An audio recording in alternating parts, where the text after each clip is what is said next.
C'est le peintre canadien Paul-Émile Bordua qui disait « Les enfants m'ouvrent toutes grandes les portes du surréalisme ». Il est en effet très étonnant de voir que des enfants qui ont 4 ans, 5 ans, comme ceux qui sont ici autour de moi dans cette garderie, puissent dessiner comme ça, comme si ça allait de soi. Les dessins se multiplient, il y en a partout sur la table, et chacun a des idées, comme si, en somme, l'art ne venait pas simplement de l'observation de la nature, de ce qui est en dehors de nous, mais aussi de l'inconscient. Hein? Ça semble même faire mentir ce qu'on disait tout à fait au début de cette série d'émissions, qu'on ne naît pas peindre, qu'il faut l'apprendre, qu'il faut apprendre sa vision. Mais évidemment, si votre source d'inspiration est à l'intérieur de vous et non plus à l'extérieur, là, les paramètres, en somme, de la création artistique sont tout à fait différents. Hein?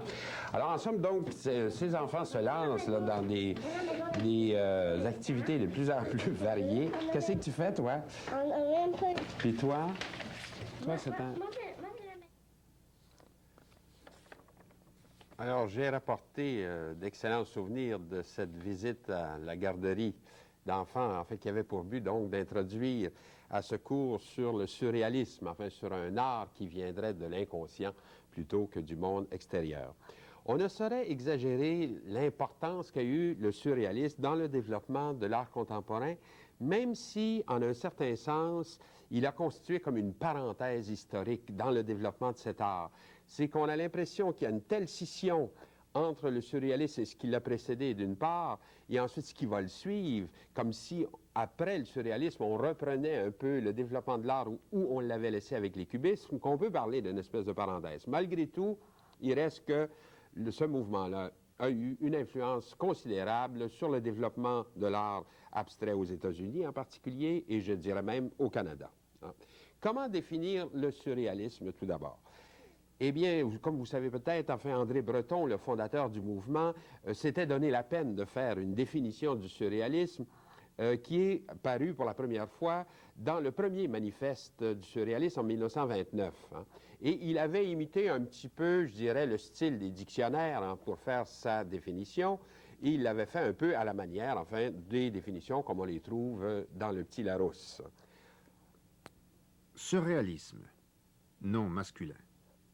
Automatisme psychique pur par lequel on se propose d'exprimer, soit verbalement, soit par écrit, soit de toute autre manière, le fonctionnement réel de la pensée. Dictée de la pensée en l'absence de tout contrôle exercé par la raison en dehors de toute préoccupation esthétique ou morale. C'est une définition un peu étrange quand on y songe pour un mouvement d'art. Hein? Vous avez peut-être remarqué qu'il n'y ait même pas question de peinture. Et en fait, on pourrait même se demander s'il y a vraiment question d'art. Hein? Breton définit le surréalisme comme un moyen de noter le fonctionnement réel de la pensée. Hein? On a presque l'impression, donc, d'une définition qui viserait plutôt à la connaissance scientifique, en fait, d'un mécanisme mental qui serait, enfin, on essaie de noter le mouvement même, le mouvement réel de la pensée. Évidemment, quand il parle de pensée, ici, il faudrait bien s'entendre, c'est-à-dire, comme il oppose pensée et raison, enfin, dans le texte que vous venez d'entendre, il ne s'agit pas, évidemment, de noter le fonctionnement de la pensée logique. D'ailleurs, ça a été fait depuis longtemps. C'est, en fait, tout ce qui serait syllogisme ou raisonnement, etc. On sait très bien comment, en logique, ces choses-là fonctionnent. Non, ce qui intéressait Breton, c'était plutôt de noter ce qu'on pourrait appeler un peu cette pensée inconsciente, encore mal définie, qui serait beaucoup plus de l'ordre de la rêverie, sinon vraiment du rêve, quand on se laisse aller, en somme, sans contrôle trop conscient, à rêvasser à une chose ou à l'autre. Ça correspondrait davantage à cette espèce de chaos mental qui nous habite quand nous ne faisons pas attention, quand nous n'avons pas une phrase très déterminée à dire à quelqu'un ou quand on ne pense pas à un sujet en particulier. Sa définition ensuite se poursuit, alors toujours dans le style du Petit Larousse, en annonçant en somme une définition plus poussée, plus encyclopédique du surréalisme. Le surréalisme repose sur la croyance à la réalité supérieure de certaines formes d'association négligées jusqu'à lui, à la toute-puissance du rêve, au jeu désintéressé de la pensée. Il tente à ruiner définitivement tous les autres mécanismes psychiques et se substituer à eux dans la résolution des principaux problèmes de la vie. Comme vous voyez, les ambitions du surréalisme étaient très, très grandes, puisqu'il s'agissait ni plus ni moins que de régler les problèmes de la vie en recourant à cette pensée inconsciente. Ça peut paraître un peu inouï, en fait, qu'on aille se fier à tout ce que j'appelais tout à l'heure ce chaos mental, en fait, cet imaginaire qui nous habite comme ça inconsciemment, pour résoudre les principaux problèmes de la vie, comme dit Breton.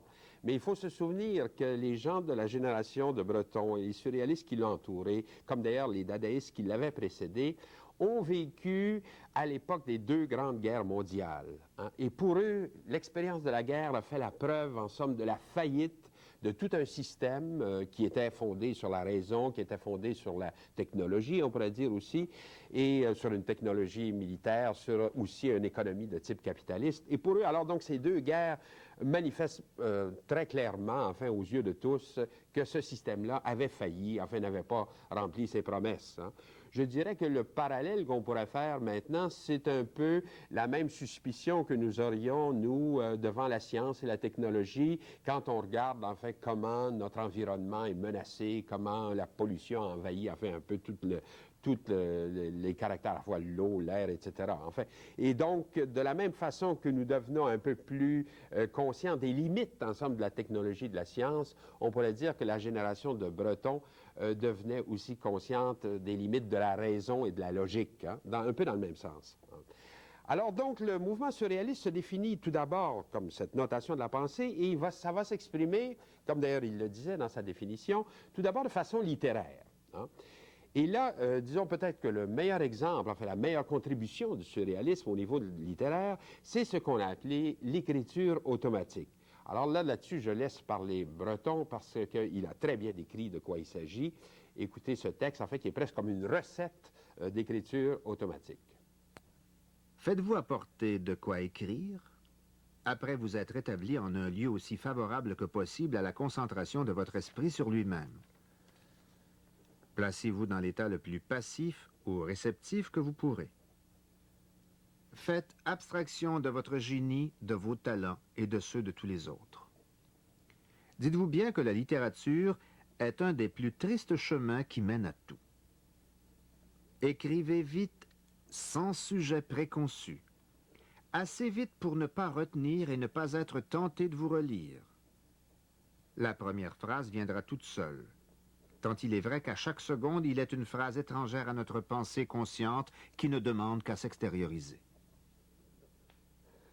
Alors, tout en écoutant la définition de Breton, je m'exerçais un petit peu à faire ce qu'il nous recommandait de faire, c'est-à-dire cette écriture qui correspondrait en somme à des phrases qui nous habitent et qui ne sont pas conscientes, évidemment, pendant le temps où on travaille au niveau de la conscience, mais qui sont toujours là en nous et qui ne demandent, au fond, qu'à s'exprimer, qu'à sortir de ça. Hein.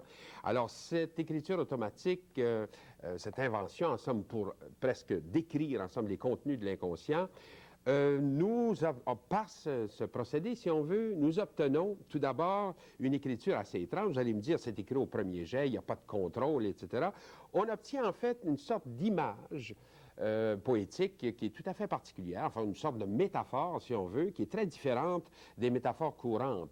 Alors, vous savez qu'une métaphore, essentiellement, c'est, disons, en fait, je prends un exemple, en fait, comme la source du mal, la racine de son chagrin, ou quelque chose comme ça. Une métaphore consiste, en somme, à rapprocher deux idées, enfin, qui sont d'un ordre différent. Enfin, la source, c'est concret.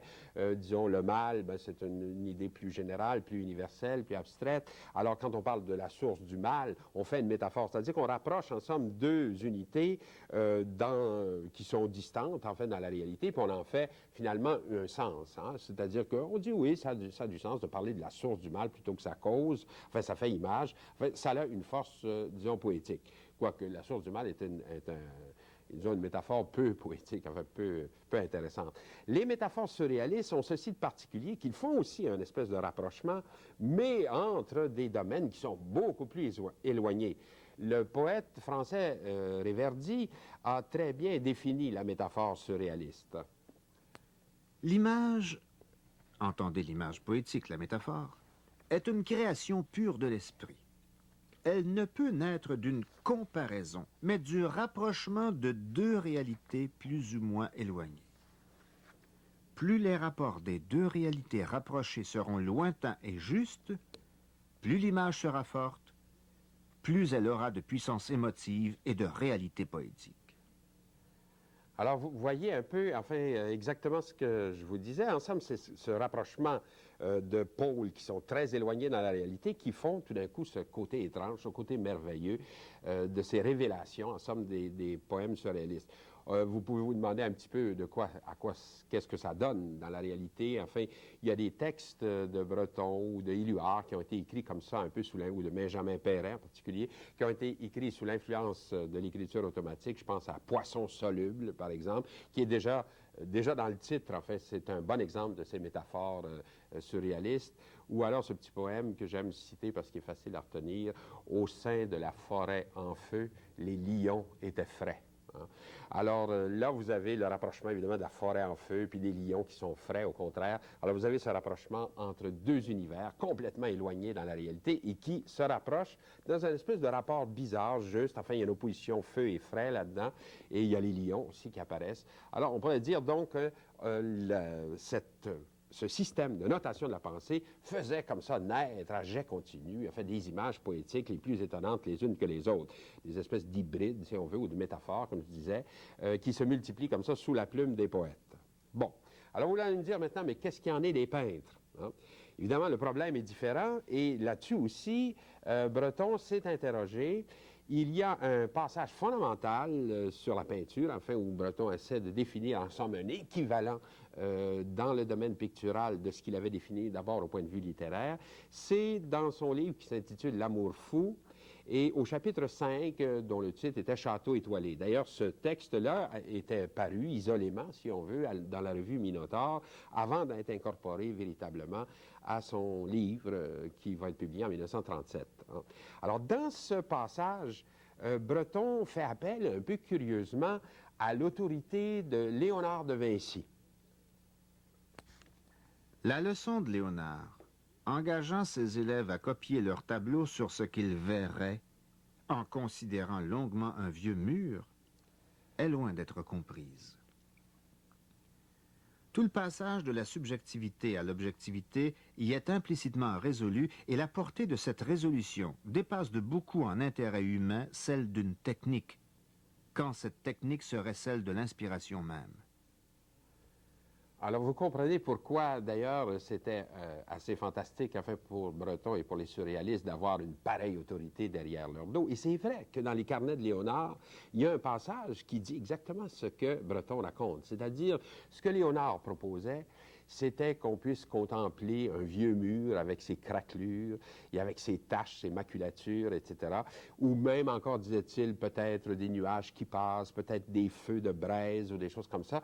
Tout autant, disons, d'objets ou d'écrans qui permet une espèce de projection de la pensée sur ces réalités enfin mal définies et qui permettent justement de voir affleurer peu à peu, un peu comme distraitement, si on veut, des formes, des thèmes à peindre, etc. Hein? Et donc, le peintre n'avait qu'à copier, d'une certaine façon, les visions qui lui étaient imposées. D'ailleurs, qui d'entre nous, dans son enfance, n'a pas joué à regarder les nuages et à essayer d'y voir des formes et des formes qu'on essayait de nommer. Hein? D'ailleurs, vous comprenez que dans ce système-là, il y a les deux parties. Il y a d'abord, il y a le côté subjectif, c'est-à-dire ce que je vois, moi, dans le vieux mur, peut être très différent de ce que vous voyez, hein, ou dans les nuages. Enfin, je peux les interpréter différemment de vous. Alors, donc, il y a un apport du sujet, si on veut, d'une part. Puis, d'autre part, il y a un domaine objectif, c'est-à-dire que ça part de quelque chose. Ça part du mur, ça part du nuage, ça passe des braises, du feu, etc. Hein. Alors, c'est pour ça que Breton parle d'une espèce de résolution, en somme, de l'opposition entre le subjectif et l'objectif qui est donné dans cette technique de l'inspiration, enfin, qu'il avait lu, en somme, chez Léonard de Vinci. Bon. Par contre, il y a tout de suite, enfin ça va bien au niveau d'une définition comme ça dans le texte de Breton, mais il y a tout de suite un problème que les peintres vont se poser, et c'est comme si vous voulez, ils n'étaient pas au même niveau que les poètes là-dessus, c'est qu'il y a un élément qui est très différent quand vous suivez simplement la dictée de l'inconscient et que vous écrivez avec une plume un texte d'écriture automatique, ou quand vous devez copier les visions qui vous sont apparues en contemplant un vieux mur ou un objet de ce type-là. Hein. C'est la vitesse d'improvisation. Hein. Si vous écrivez, évidemment, vous pouvez écrire au fil de la plume, comme ça, comme les idées vous viennent, et ne pas vous préoccuper du sens, etc., ou de la morale, ou tout ce qu'on voudra. Mais quand il s'agit de copier des choses que soudain, vous apercevez sur un vieux mur, là, vous avez un problème de temps. Hein, qui intervient, ça prend du temps, ça prend de l'habileté, il faut avoir des techniques, etc. Et alors, les peintres surréalistes vont peut-être vouloir, disons, suivre les conseils de Breton et par le biais de Breton de Léonard de Vinci, mais ils vont tout de suite comprendre que la partie est un petit peu inégale à leur endroit et qu'il va falloir contourner cette difficulté de la vitesse d'improvisation pour être capable, justement, de trouver un peu la même spontanéité que les écrivains. Et ils vont le faire essentiellement de deux façons. D'ailleurs, c'est pour ça que dans le titre de l'émission, j'annonçais les deux versants du surréalisme, si on veut. La première façon va revenir à se fier surtout aux données de l'œil. Et l'autre façon, comme nous verrons un petit peu plus loin, va revenir à se fier surtout à la main. Alors, d'abord l'œil. Et pourquoi? Et c'est que ce qu'on va vouloir tenter de faire, en somme, c'est de ramener un peu cette vitesse d'improvisation, mais là, en se fiant plutôt à l'œil, à la possibilité pour l'œil d'associer rapidement des contenus différents. Et alors, les surréalistes vont travailler non pas à partir des objets réels, je dirais, mais plutôt des images, hein, déjà toutes faites. Et au fond, les images sont un peu comme des équivalents des mots pour le poète surréaliste. Hein. Alors, l'image est toute faite, mais elle est découpable. On peut la sortir de son contexte. On peut la coller avec une autre image, on peut l'associer à une autre image, on peut la sectionner, etc. On peut la manipuler, et ça, je dirais, presque à la vitesse de l'œil. Hein. Alors, cette possibilité qui va s'exprimer dans le collage surréaliste va, au fond, être une façon de détourner ce problème, enfin, de la vitesse d'improvisation. Hein. Et alors là, le magasin d'images était énorme, évidemment. Il était possible de faire toutes sortes d'associations. Aujourd'hui, je dirais, on a des méthodes plus modernes. Enfin, ceux d'entre vous qui s'amusent à jouer un peu sur les ordinateurs, vous avez peut-être acheté, comme moi, ce qu'on appelle le clip art, c'est-à-dire c'est fait pour les gens qui ne savent pas trop dessiner et qui n'ont pas beaucoup de talent. Et alors, on leur donne des figures toutes faites. En général, c'est d'un style absolument imbuvable, le plus plat possible. Mais comme ces images-là sont manipulables et que vous pouvez les rapprocher ou les changer de contexte, etc., enfin, rapprocher une main avec un poisson, quelque chose comme ça, vous pouvez faire, avec le clip art, si on veut, des métaphores surréalistes comme ça à jet continu. Hein. Ça serait comme une façon pour nous, si on veut, de jouer les jeux surréalistes, enfin, comme ils le faisaient, eux autres, au contraire, avec des images imprimées ou des images, des gravures dans des livres. Max Ernst, le peintre d'origine allemande, qui va être donc rattaché très directement au surréalisme, est le maître de ce genre de peinture. Enfin, il a pratiqué le collage énormément. Il a d'ailleurs lui-même raconté un peu l'origine, en fait, de cette découverte, enfin, de l'importance du collage en domaine surréaliste. Il dit qu'il avait été frappé en feuilletant des catalogues, en fait, qui vendaient des objets, je dirais, de nature pédagogique. Vous savez, aujourd'hui, les enfants peuvent acheter des modèles en plastique qui peuvent leur permettre de reconstituer un œil humain ou une oreille, ou disons des parties d'anatomie comme ça. Et à l'époque, ça existait aussi, ça évidemment, mais c'était pas fait en plastique, c'était fait plutôt en plâtre qui était peint. Et ces objets de nature pédagogique, qui servaient donc à enseigner l'anatomie ou à enseigner d'autres sciences éventuellement, des ailes de papillon, de la zoologie, tout ça, s'étaient présentés évidemment dans des catalogues. Alors, de même que les catalogues d'aujourd'hui seraient faits plutôt avec des photographies, à l'époque, ils étaient souvent illustrés de gravures, hein, donc de gravures en noir et blanc. Et alors, Max Ernst raconte qu'en feuilletant ces catalogues, il y a eu l'idée, en fait, de rapprocher dans des images qu'il aurait, en somme, découpées, des parties du catalogue, puis rapprocher ces images ensemble pour faire des associations tout à fait insolites. Et d'ailleurs, le type d'image que Ernst va produire, comme ça, j'allais dire, presque à jet continu dans ses collages, c'est ce qu'on pourrait appeler un hybride. Hein. Vous savez que l'hybride classique, disons, c'est le sphinx, qui est à moitié lion, pas à moitié tête d'homme ou tête de femme. Ben alors, c'est ça, c'est un peu la même idée. Vous rapprochez dans un même être, disons, deux parties qui ne viennent pas du tout du même horizon, et vous les remettez ensemble, puis vous les rendez plausibles comme ça. Alors là-dessus, Ernst est un maître incontesté. Il a fait d'ailleurs comme des romans ou des recueils, si vous voulez, de ces images, comme par exemple un qui s'intitulait « Une semaine de bonté ». Alors, dans cette image, vous voyez justement une espèce d'orateur romain, mais qui a une tête de lion, puis à côté de lui, il y a un chien. Alors, évidemment, tous ces éléments-là sont pris à des contextes différents, ils sont collés ensemble, et ils sont présentés d'une façon, j'allais dire, tout à fait plausible. Enfin, c'est comme si on voyait une scène étrange, bizarre, mais enfin plausible.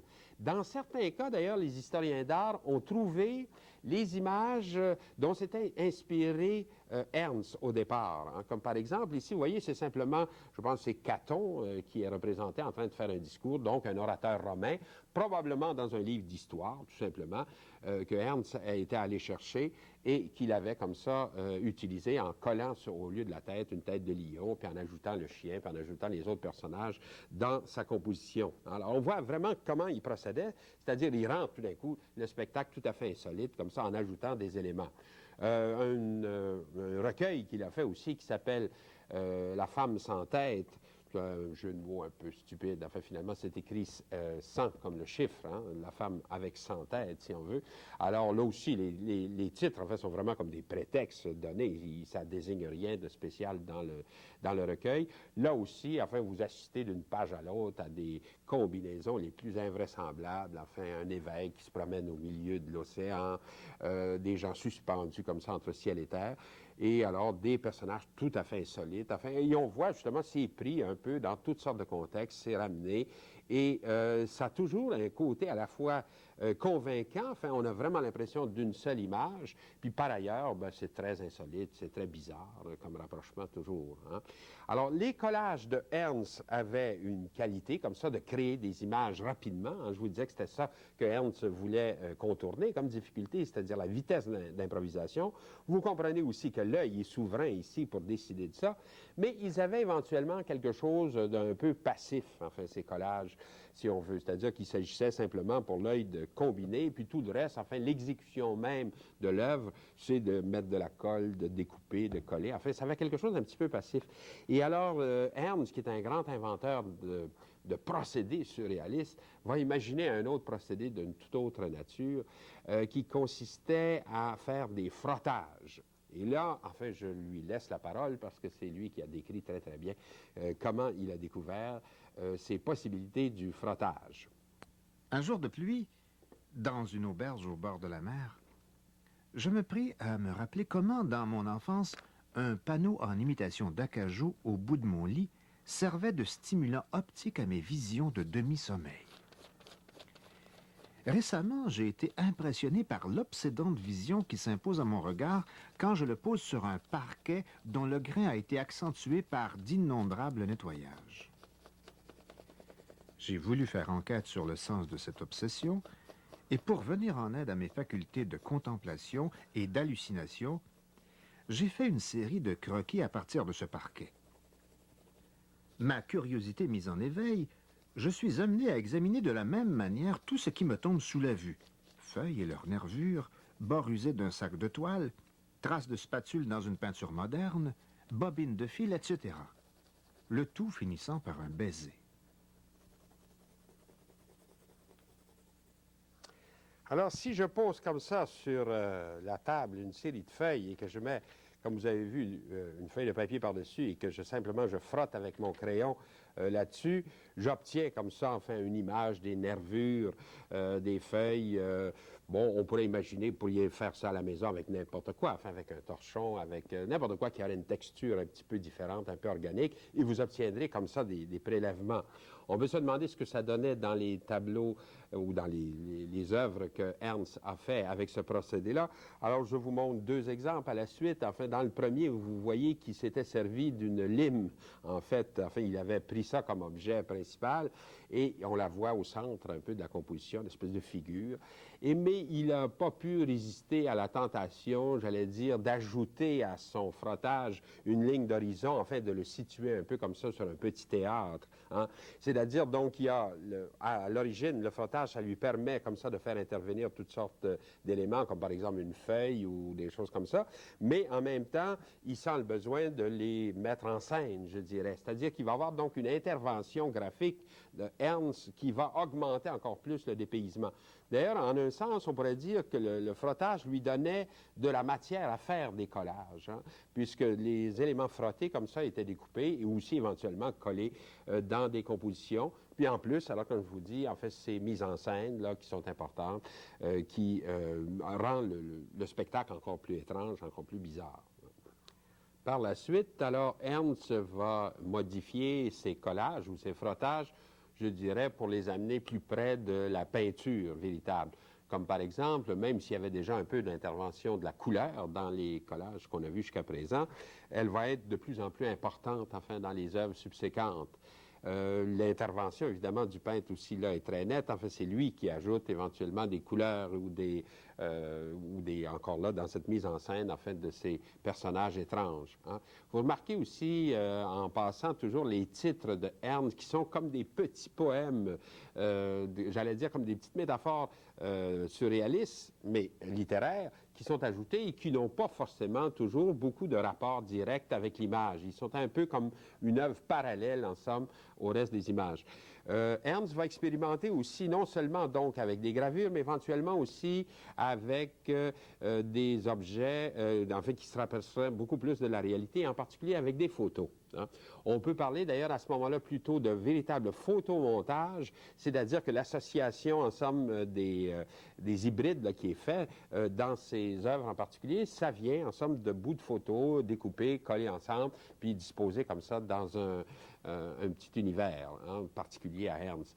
Alors là aussi, peut-être l'intervention de la photo donne encore un peu plus le côté plus étrange encore, parce qu'on est tellement habitué, évidemment, d'associer photographie avec réalité que quand on voit ça, on trouve ça tout à fait étonnant. Hein. Et alors, les interventions graphiques disons, de Ernst vont aller en augmentant de plus en plus, si bien qu'à la limite, on se demande, enfin, pourquoi il retient encore cette idée de collage. Enfin, ils sont vraiment réduits presque au minimum. Et là, ça va l'amener, d'ailleurs, peu à peu, à cette idée, je dirais, du collage peint. C'est-à-dire, c'est vraiment de véritables tableaux qui sont faits donc à la main, si on peut dire, enfin en entier, mais qui donnent un peu l'effet du collage. C'est-à-dire qu'on a des rapprochements aussi insolites qu'on avait dans les collages, sauf que maintenant, Ernst les peint comme tels. Enfin, quoique, par exemple, en fait, cette association avec Oedipe, en fait, dans ce tableau en particulier, quand vous vous rappelez de la légende d'Oedipe, on voit un peu qu'il y a une relation, en fait, disons, Oedipe était mort avec les yeux crevés, alors cette main qui tient une noix de Grenoble, mais qui est en même temps, disons, il y a une espèce de clampe de chirurgien là, qui est en train de la tenir en même temps, alors ça donne l'impression, évidemment, d'un œil aussi qui est menacé d'une certaine façon. Alors là, il y a toujours une espèce de rapport, c'est jamais complètement gratuit, si on veut, entre ce qu'il annonce dans le titre et, par ailleurs, ce que nous voyons dans le tableau, mais évidemment, ça joue avec une liberté, enfin, beaucoup plus grande que celle qu'on aurait si on était dans un domaine purement réaliste. Hein. Même chose avec son éléphant des célèbres, il est fait de pièces rapportées comme ça, un peu comme dans un collage, mais, comme je vous dis, aussi, lui également est peint, enfin, c'est un collage peint, et là aussi, on reconnaît assez bien une forme d'éléphant, si on veut, dans cette espèce d'animal bizarre qui occupe presque toute la composition. Et alors, donc, Ernst va développer comme ça son œuvre à partir donc de ses références comme ça, en faisant ses collages peints. Il avait été précédé sur cette voie des collages peints par le peintre italien, en fait d'origine grecque, Chirico. Hein. Chirico n'a jamais pratiqué véritablement le collage lui-même, mais comme il s'inspirait du rêve et que dans le rêve, souvent, on a des associations insolites, comme dans un collage de Ernst, on peut dire qu'ils se trouvaient assez proches, ensemble, de leur univers. Et Chirico va devenir, pour Ernst et pour toute une série de peintres surréalistes, un peu comme un leader, comme celui, comme peut-être le premier, comme le fondateur, comme un ancêtre important, disons, pour eux. Le rapprochement dans le même tableau d'une tête antique, il s'agit de l'Apollon de Belvédère, d'un gant de caoutchouc, d'une balle, et même, on pourrait mentionner la locomotive là, qui passe à l'horizon. Tout cet assemblage, au fond, est aussi efficace, aussi insolite qu'un collage surréaliste. Chez Chirico aussi, très souvent, les objets réunis comme ça dans le même tableau ont une connotation autobiographique. On sait, par exemple, que de Chirico était né en Grèce, et donc les allusions comme ça à la statuaire grecque font un peu référence à son enfance en même temps, hein. Et alors, parfois aussi, Chirico fait intervenir dans ses compositions des mannequins, hein. Ça va être un thème, d'ailleurs, qui va être repris très, très souvent par les surréalistes, d'ailleurs, non seulement dans les peintures, mais aussi éventuellement même dans des, j'allais dire, des installations surréalistes où on va réutiliser comme ça les mannequins.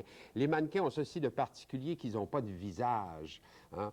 Et comme souvent, d'ailleurs, en rêve, on voit des scènes, etc., mais on n'imagine pas son propre visage dans le rêve, hein. On est comme témoin du rêve, mais on n'a pas de visage, nous non plus, dans un rêve. Alors, Chirico, qui fait souvent comme ça, donne une impression de comme si on peignait un rêve, hein, a reconstitué assez souvent cette impression-là en ayant recours aux mannequins. Certains de ces mannequins, d'ailleurs, sont faits simplement avec des assemblages tout à fait hétéroclites, comme dans l'Ange juif, où on n'a que des instruments à dessin, si on veut, d'architecte. Le seul élément organique là-dedans, il est peut-être un peu difficile à voir au premier abord, mais c'est un œil énorme qui est derrière. Vous savez que les psychanalystes anglophones font toujours une référence entre I, moi, et I, œil. Malheureusement, évidemment, ça ne fonctionne qu'en anglais, ça. Mais disons, dans le cas de Chirico, cet assemblage hétéroclite, cette espèce de mannequin fait de pièces rapportées, enfin, se rattacherait davantage aussi à cette idée de collage mental, enfin, que j'ai évoqué à propos des surréalistes. Alors, parfois aussi, les mannequins arrivent à suggérer, j'allais dire, presque des situations pathétiques. Enfin, ils ont l'air vraiment des personnages de grandes tragédies gréco-romaines. Alors, il arrive à leur faire, en somme, exprimer toutes sortes d'émotions, mais toujours avec un peu ce côté étrange, ce côté mystérieux qu'on aurait dans le rêve, hein. Et finalement, peut-être un point important aussi à souligner chez Chirico, qui était un grand admirateur des peintres de la Renaissance, en particulier de Piero della Francesca d'Uccello, c'est toute l'utilisation qu'il fait de la perspective, en somme, dans ses tableaux. Il reprend véritablement les lois de la perspective, mais souvent aussi on a l'impression que le plan de sol du tableau est comme relevé, est comme ramené vers le spectateur, alors, ce qui donne encore plus, vous savez, c'est cette impression qu'on a souvent en rêve, qu'on marche avec difficulté, qu'on monte une montagne, qu'on n'arrive plus à y arriver. Alors, il arrive comme ça, enfin, dans son tableau, à suggérer un peu la même chose. Évidemment, dans ce tableau-là aussi, vous avez l'intervention des ombres là, mystérieuses qui suggèrent des personnages derrière, des décors, etc. Donc, avec Chirico comme ancêtre, si on veut, avec Max Ernst et aussi avec toute une série d'autres peintres que je n'ai pas encore évoqués, mais qui est important de mentionner aussi, à commencer évidemment par Salvador Dali, avec Magritte, avec Delvaux, on a ce qu'on pourrait appeler le courant onirique du surréalisme, le versant onirique du surréalisme.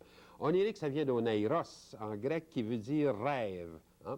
C'est comme si, pour tous ces peintres, un des projets essentiels serait, en somme, de décrire le rêve, de le rendre picturalement visible, enfin, si vous voulez, hein?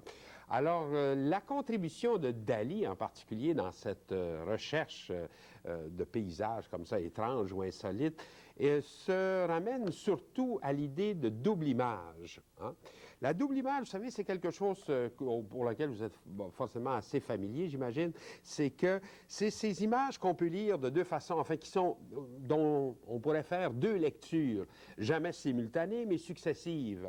Un petit peu comme, par exemple, dans cette fameuse illusion qui est appelée, enfin, le vase de Rubin, dans lequel on a comme deux profils qui se regardent, ou, au contraire, l'apparition d'un vase complet, hein. C'est ce qu'on appelle une double image. Ces images sont toutes un peu du même type, enfin un peu comme le cube de Necker. Vous vous souvenez, on en avait vu un exemple dans une émission précédente. C'est des images, en somme, qu'on peut lire de deux points de vue à la fois. Ou bien celle-ci, vous la voyez comme un couloir qui s'enfonce, ou bien plutôt comme une pyramide tronquée. Ce qui est caractéristique du cube de Necker, justement, c'est qu'il y a deux lectures successives qui ne sont pas possibles de faire ensemble. Hein? Et donc, c'est pour ça qu'on peut parler vraiment de double image. Vous vous souvenez peut-être aussi d'avoir vu dans votre enfance cette image d'une vieille dame qui tout d'un coup paraît comme une jeune fille, enfin, selon encore là le point de vue que nous décidons de prendre en regardant ces images. Mais évidemment, par rapport à ça, les tableaux de Dali paraissent tout à fait sensationnels. Enfin, il va jouer avec cette idée de double image, mais il va en faire véritablement des révélations. Alors, disons, commençons par le commencement, par un premier qui s'appelle, en somme, une espèce d'apparition d'une figure et d'un plateau de fruits sur une plage. Je pense qu'on voit assez vite le plateau de fruits. On voit aussi tout d'un coup le visage se dégager en dessous, un petit peu d'ailleurs comme cette figure de Rubin qu'on utilisait juste auparavant. Mais en fait, il s'agirait ici vraiment d'une triple image, parce que si vous regardez bien, vous allez voir tout à fait dans le coin droit en haut l'apparition d'une tête de chien. Même on voit son collier très bien. Puis alors tout à fait à gauche, on voit l'arrière-train du chien, sa patte, disons, sa patte d'en arrière. Et là, donc, on arrive à lire trois images dans le même tableau. Enfin, donc, un visage, un plateau de fruits et finalement un chien qui se confond avec le paysage qui est derrière lui. Dali a répété cette performance avec un autre tableau, enfin, où là, où il fait apparaître un autre chien, mais plutôt de race afghane. On le voit, il est mêlé comme dans les nuages, si vous voulez, mais je pense qu'on le voit assez bien, enfin, avec tous ses poils au vent, comme ça. Et on retrouve, évidemment, le plateau de fruits, le visage aussi. Les yeux sont faits, si vous remarquez, par deux petits personnages qui sont assis sur le sol à ce moment-là, enfin, dans ce paysage. Hein.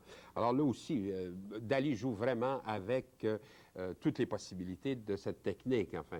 Et on pourrait dire qu'il jette de cette façon-là aussi une espèce de suspicion sur la structure même du monde, parce que si tout peut changer, si ce qui était donné d'abord comme un plateau de fruits devient ensuite un visage, bien, tout est possible. Enfin, on peut passer d'une lecture à l'autre. C'est ce qu'il a appelé, lui, cette paranoïa critique, c'est-à-dire cette attitude de réinterprétation des données visuelles en autre chose, enfin, qui serait véritablement, en somme, sa contribution au surréalisme.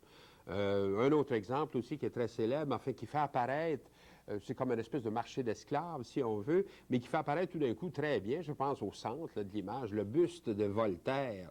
Le buste de Voltaire d'après Houdon, hein, qui est très connu. Je pense qu'on ne peut pas ne pas le voir, enfin, cette espèce de figure blanche souriante. Mais si vous remarquez, les deux yeux de Voltaire sont faits par les têtes de deux personnages en costume hollandais, enfin, qui sont présentés là. Hein. Alors, donc, d'ailleurs, dans Dali, on trouverait autant d'exemples de double image qu'on veut. Évidemment, toute la production de Dali ne se réduit pas à ça. Il est arrivé parfois qu'il ait fait, enfin, je dirais, des tableaux plus profonds, un peu moins simplement juste une espèce de tour de cirque. Et le tableau peut-être le plus célèbre, qui est dans toutes les mémoires, j'en ai une reproduction ici près de moi, c'est ce fameux tableau qui s'intitule « Persistance de la mémoire ». Hein. C'est un tableau qui est conservé au Musée d'art moderne de New York. Il est en réalité minuscule. Hein. Là, évidemment, reproduit comme ça sur une grande dimension, c'est très surprenant. C'est un tableau qui est à peu près grand comme ça, hein, qui est tout petit. Et alors, quelle est l'idée de ce tableau, ces fameuses montres molles? Bien, les montres molles, vous voyez, c'est un peu des êtres contradictoires. C'est-à-dire qu'une montre, c'est donné véritablement comme solide, mais si elle devient comme ça un peu, Dali les compare à des filets de sol. Hein. Alors, la montre molle, qui est devenue un filet de sol, c'est la montre qui est devenue aussi la nourriture des requins, explique Dali. Et le requin qui détruit, c'est un symbole du temps. Hein. Et c'est un peu pour la même raison aussi que vous avez sur le boîtier qui est ici en bas, toutes sortes d'insectes aussi. Alors, les insectes aussi qui grignotent, qui détruisent peu à peu les choses, c'est un peu aussi comme un symbole du temps. Hein. Alors là, d'une certaine façon, Dali réfléchit sur le sens plus profond, enfin, d'une symbolique à partir d'éléments comme ça. D'ailleurs, si vous remarquez, au centre de la composition, vous avez un visage d'un rêveur. En fait, c'est quelqu'un qui est endormi. Et parce que précisément, le domaine du rêve, c'est celui où on verrait justement tous ces symboles le réaliser. Et d'ailleurs, aussi dans les rêves, vous savez, on vit souvent enfin, des paysages de son enfance, et Dali en a cité un, enfin, dans Persistance de la mémoire, tout à fait dans le coin à droite en haut, la côte qu'on voit là, près de la mer, c'est la côte de Figueras, c'est-à-dire l'endroit où il est né, etc. Alors, il a voulu aussi faire donc cette allusion à l'enfance. Hein. Alors, donc, Dali n'est pas simplement un faiseur de double image, c'est quelqu'un aussi qui était capable d'une inspiration un peu plus profonde. Mais peut-être le peintre le plus étonnant de cette tradition onirique, enfin de ce versant onirique du surréalisme, c'est celui un peu que j'ai réservé pour la fin, c'est René Magritte. Hein. Magritte, donc, qui est un peintre belge, qui va d'ailleurs rendre hommage de façon très, très forte à Chirico en particulier. Il dit que c'est Chirico qui a démontré aux peintres modernes ce qu'il devait peindre plutôt que comment le peindre. Et ça, alors, cette préoccupation du contenu chez Magritte est très importante, puis d'ailleurs, elle est importante pour tous les peintres surréalistes qui se préoccupent peu des aspects formels, mais beaucoup plus, évidemment, du contenu des tableaux. Alors, chez Magritte, en plus, ce que vous allez avoir, c'est non seulement, donc, cette préoccupation de ce qu'il faut peindre, mais aussi un questionnement sur le statut de la représentation, de la figuration même. Comme, par exemple, ce tableau au titre un peu interlopant, puisqu'il s'intitule, enfin, vous l'avez sur le tableau, « Ceci n'est pas une pipe ». Alors, vous allez me dire, mais si ceci n'est pas une pipe, qu'est-ce que c'est? Hein? Alors, ce que Magritte répond à ça, il dit, oui, ceci n'est pas une pipe. Il dit, vous allez essayer, bourrez-la avec du tabac, essayez de la fumer, vous allez voir, vous ne pourrez pas la fumer. C'est une image, évidemment, de pipe, ce n'est pas la véritable chose. Alors, à ce moment-là, ce que Magritte amène, en fait, c'est une réflexion sur le statut de l'image lui-même, sur le statut de la représentation, de la figuration. Hein. Et alors, quand on a cette clé-là, on pourrait dire que tous les tableaux de Magritte, enfin, jouent un peu sur ce problème-là. Hein. Comme, par exemple, enfin, avec celui-ci, où vous avez presque, je dirais, la destruction, enfin, de la fameuse fenêtre d'Alberti. Enfin, on prend la clé des champs, justement, c'est-à-dire en brisant la fenêtre. Mais si vous remarquez, dans les éclats de la fenêtre, c'est des bouts du paysage qui ont été entraînés aussi. Alors, ce qui avait l'air, au contraire, de nous donner comme un spectacle, tout d'un coup, se révèle comme quelque chose de peint, quelque chose qui n'est pas donné en spectacle. Hein. Même chose alors avec un tableau qui s'appelle « Au seuil de la liberté », c'est-à-dire vous avez un canon qui est dirigé vers plusieurs types d'images, j'allais dire presque les 4 éléments. Enfin, vous avez l'air avec les nuages, là. Vous avez éventuellement aussi la forêt qui peut évoquer la terre. Vous avez des gouttes d'eau qui descendent, l'eau, etc. Puis le feu, bien, il est dans le canon d'une certaine façon. Alors là, cette confrontation entre un canon et des images qui représentent un petit peu toutes les possibilités, enfin, tous les styles d'images possibles, c'est-à-dire le canon qui va éclater, qui va briser les images aussi. Enfin, c'est un peu cette mise en question, je vous disais, de la représentation qu'on trouve. On est au seuil de la liberté précisément pour ça, hein, au seuil de la libération de toute image. Hein. Dans le tableau suivant, vous avez alors une situation qui n'est possible qu'en image. Je veux dire, on ne peut pas imaginer, disons, une chambre où les objets usuels comme un verre ou un peigne ou un savon seraient aussi gros que ça. Mais alors, au contraire, l'image nous donne une espèce de liberté de faire des combinaisons comme ça d'objets aussi insolites, aussi étranges, avec en plus alors les nuages comme tapisserie sur les murs. Hein. Alors ça, dans Magritte, vous avez constamment cette mise en question. Et d'ailleurs, ce problème du miroir est très important chez Magritte, parce que le miroir, c'est bien un bon succès d'année, si vous voulez, de la représentation. Alors là, ici, il nous parle des liaisons dangereuses, c'est-à-dire que l'image ne peut jamais donner à la fois l'arrière et le devant, je dirais, dans ce cas-ci. Et en fait, ce que l'image révèle, elle le cache aussi. Et c'est aussi, évidemment, le message du dernier tableau. Hein. Vous avez ce personnage avec une pomme. Magritte dit « Enlevez la pomme, vous ne trouverez pas le visage du personnage, vous allez trouver une toile. Hein. » Alors, toute cette démarche, en fait, chez Magritte, qui est aussi, en somme, un questionnement sur le statut même de la représentation, me paraît, enfin, le mettre tout à fait à part dans les peintres surréalistes. Enfin, il y a là une profondeur de réflexion qu'on ne trouve pas toujours autant chez ses confrères surréalistes. Je m'en voudrais, avant de terminer la présentation de ce versant onirique du surréalisme, de ne pas vous montrer au moins un tableau de Delvaux qui a été aussi, enfin, qui serait peut-être le plus caractéristique de cette représentation du rêve. Je dirais que tous les tableaux que nous avons passés en revue jusqu'à présent donnait l'initiative à l'œil et la main n'était là que pour exécuter les visions de l'œil. Mais il y a des peintres que nous allons aborder maintenant qui ont tenté de faire exactement l'inverse, c'est-à-dire qui ont tenté de donner l'initiative principale à la main. Le problème est toujours le même. Le problème est toujours de trouver un équivalent de l'écriture automatique à partir, donc, dans la peinture. Mais là, à ce moment-là, disons, dans le cas des peintres que je vais aborder maintenant, qui sont essentiellement d'ailleurs Masson et Miro, ce qu'on fait, c'est qu'on donne autant d'importance au mur qu'à les craquelures ou les objets qui sont dessus. Et donc, on va partir essentiellement de la feuille de papier, qui va devenir comme une espèce d'écran de projection, ou d'une toile, évidemment, si on travaille à l'huile.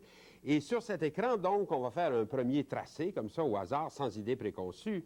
Mais là, à partir de ce premier tracé, il va y avoir des suggestions de forme qui vont se faire. Tant il est vrai que notre mécanisme perceptuel est comme très habitué à pouvoir compléter des formes comme ça qui lui sont présentées de façon simplement incoative, enfin, pas terminée.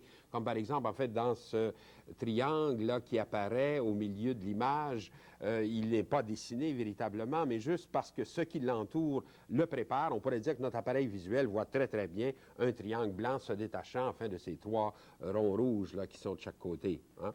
Alors, cette faculté que nous avons comme ça de compléter très spontanément des dessins, enfin, à peine commencés, enfin, quelques traits, tout ça, on pourrait dire que les peintres qui vont donner donc l'initiative à la main vont leur donner de plus en plus d'importance aussi. Hein, c'est-à-dire que ce qui va arriver, c'est que les premiers tracés vont suggérer des formes, ces formes vont en entraîner d'autres, et peu à peu, comme ça, on va avoir l'apparition d'autant d'hybrides qu'on veut. Autrement dit, d'ailleurs, la conception que se font ces peintres du rôle de l'inconscient est assez différente des précédents. C'est-à-dire qu'au lieu de voir l'inconscient comme une espèce de magasin d'images où on peut aller puiser, ils le voient au contraire, un peu comme Freud l'avait défini, comme une pulsion, comme une énergie. Hein. Et donc, avant même de pouvoir faire des formes, avant même de faire des formes caractérisées, on va chercher au niveau de l'inconscient, c'est-à-dire une espèce d'énergie pulsionnelle qui permet de tracer comme ça peu à peu et peu à peu de faire apparaître les formes. Hein. Alors, les deux peintres, donc, comme je vous disais, qui ont surtout travaillé dans cet esprit-là, c'est essentiellement donc Masson et ensuite Miro. Hein. Alors, Masson, c'était, comme Miro d'ailleurs, d'une certaine façon, c'était d'abord intéressé au cubisme. Hein. Et ça, c'est très important parce que ça les distingue complètement des peintres précédents qui se réclamaient, vous vous souvenez, de Chirico. Hein. Là, au contraire, on a des peintres qui sont passés, je dirais, par la discipline cubiste. Et c'est pour ça, d'ailleurs, qu'ils vont attacher une certaine importance à la toile, à la surface sur laquelle on travaille, aux moyens plastiques avec lesquels on travaille. Hein. Alors, Masson commence par comprendre que la meilleure façon de transposer la vitesse de l'écriture automatique, c'est de procéder par le dessin. Et il va être un merveilleux producteur de dessins automatistes, c'est-à-dire vraiment des dessins faits sans idée préconçue, avec d'abord des lignes, enfin comme ça, enveloppantes, enfin, qui font toute la surface, et peu à peu qui révèlent alors, tantôt une main, tantôt un visage, tantôt un oiseau, enfin, et il laisse évidemment toutes ces figures apparaître. Ça fait une espèce de combinaison de figures étranges, un peu, on retrouve en somme nos hybrides par un autre chemin qu'on avait déjà chez Max Ernst ou chez les autres. Hein. Et alors là, le problème de transposer ça dans la peinture à l'huile, ça va être plus compliqué pour Masson parce que, évidemment, la peinture à l'huile n'a pas la fluidité et la vitesse d'improvisation qu'on a avec une mine de crayon. Vous comprenez, si au lieu de prendre un crayon, je prends un pinceau, bien là, je suis obligé de charger mon pinceau de couleur, je suis obligé de le vider, puis ensuite de revenir. Alors, on pourrait dire que la ligne est constamment interrompue par l'usage comme ça en fait, du pinceau plutôt que du crayon. Hein. Alors là, Masson va tenter au début, enfin, de faire, j'allais dire, presque des amalgames de cubisme et de dessin automatique plus libre. Et c'est ça qu'on voit, il essaie d'intégrer dans une structure cubiste assez rigide, assez rectangulaire, si on veut, des formes organiques comme ça. Ça fonctionne plus ou moins, il cherche vraiment l'entrée et finalement, il la trouve quand il décide justement de changer d'instrument complètement. Au lieu d'utiliser un pinceau, et j'allais dire c'est une intuition presque de cuisinier, enfin, il décide d'utiliser vous savez, ces fameuses seringues à pâtisserie, hein? Pour faire, disons, de la décoration sur les gâteaux, on utilise une seringue comme ça. Et alors, il met dans la seringue de la peinture, et là, alors, vous faites comme ça vos lignes avec ça. Enfin, vous pouvez faire des lignes, donc, à la peinture à l'huile, aussi longues que vous voulez, Tout dépend évidemment de la dimension de la seringue en question. Mais alors là, il retrouvait en somme la vitesse d'improvisation qu'il avait avec des crayons et il obtenait comme ça en fait des dessins très rapides sur des toiles cette fois-là. En plus, alors, il s'est posé le problème de sur quelle surface il fallait travailler et certaines de ses peintures sont faites sur des surfaces chargées de sable. Techniquement, c'est assez facile à comprendre comment ce qu'il a précédé. Il étend des plages de colle, si on veut, sur la toile, puis là, il saupoudre du sable. Alors, où il y avait de la colle, le sable reste collé, évidemment, reste attaché à la toile, puis où il n'y en avait pas, bien, le sable tombe. Alors, ça lui fait un fond assez texturé, sur laquelle interviennent donc ces lignes, j'allais dire presque infinies, fait avec son instrument, cette seringue de pâtisserie.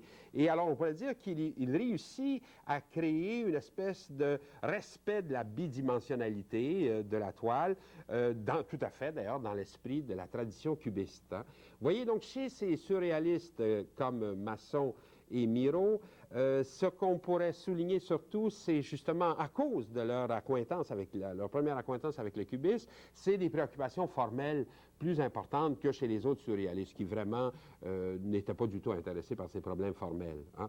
Et c'est d'ailleurs en fait à cause de ça qu'on pourrait dire que l'influence des surréalistes qu'on pourrait qualifier d'abstraits, ceux-là, enfin, comme William Rubin l'a suggéré, au lieu de onirique, enfin, en opposition avec ceux que je vous présentais avant.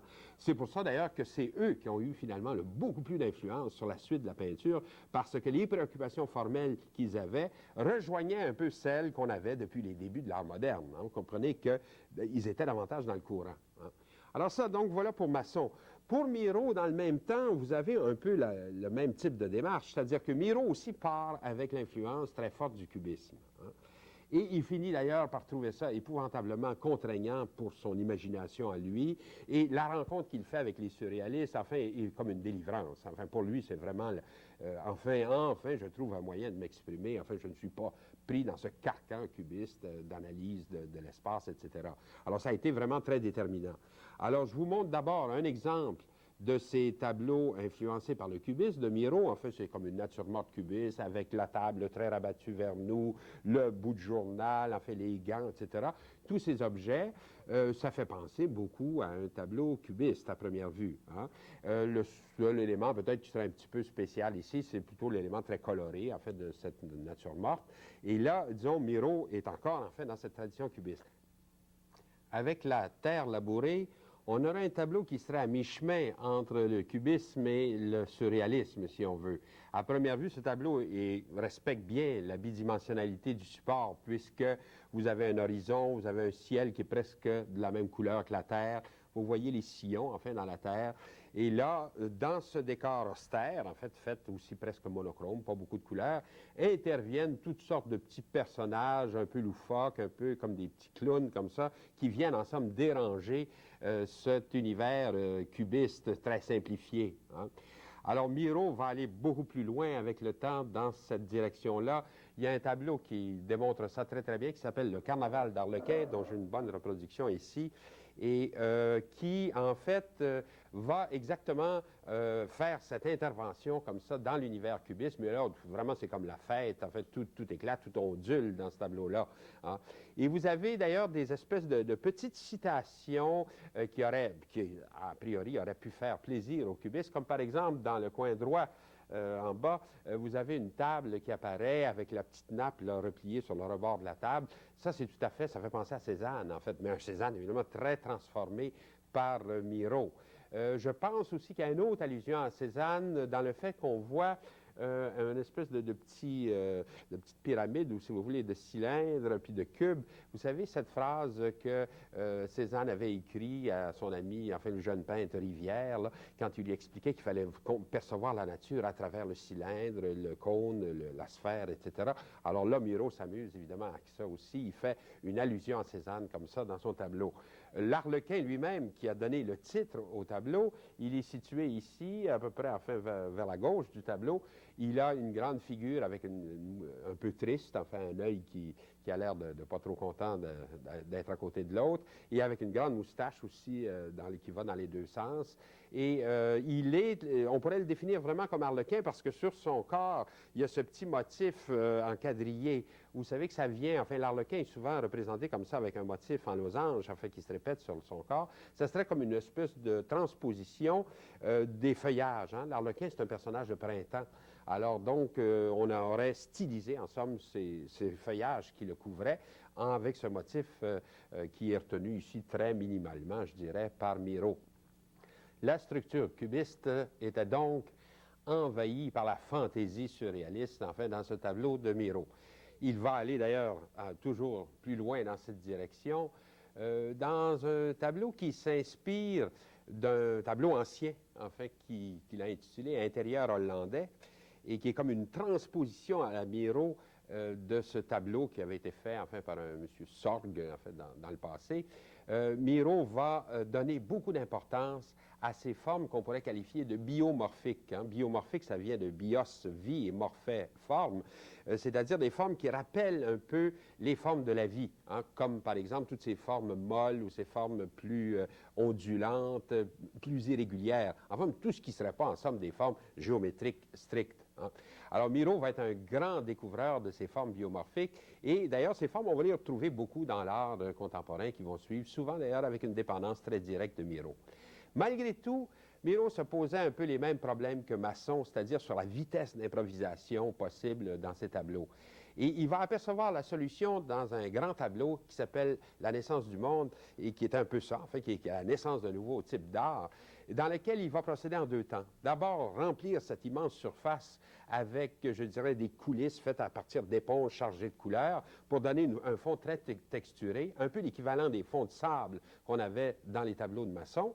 Et là-dessus, il va peindre de façon très délicate, en fait, des triangles, des cercles qui vont avoir l'air comme ça de fourmiller dans cet espace. Hein. Donc aussi de respecter un peu la bidimensionnalité du tableau. Les tableaux qui suivent, d'ailleurs, chez Miro, sont souvent comme ça des grandes plages monochromes faites avec très peu d'intervention. Alors, en somme, ces peintres surréalistes dits abstraits qui vont donner donc plus d'importance aux gestes, plus d'importance à cette pulsion et en même temps, au fond, à la forme. Je vous disais, c'est eux qui vont avoir le plus d'influence sur le développement de l'art contemporain, à la fois aux États-Unis et en Europe. Mais avant, il nous reste à voir, et ce sera l'objet du prochain cours, les pionniers de l'art abstrait en Europe.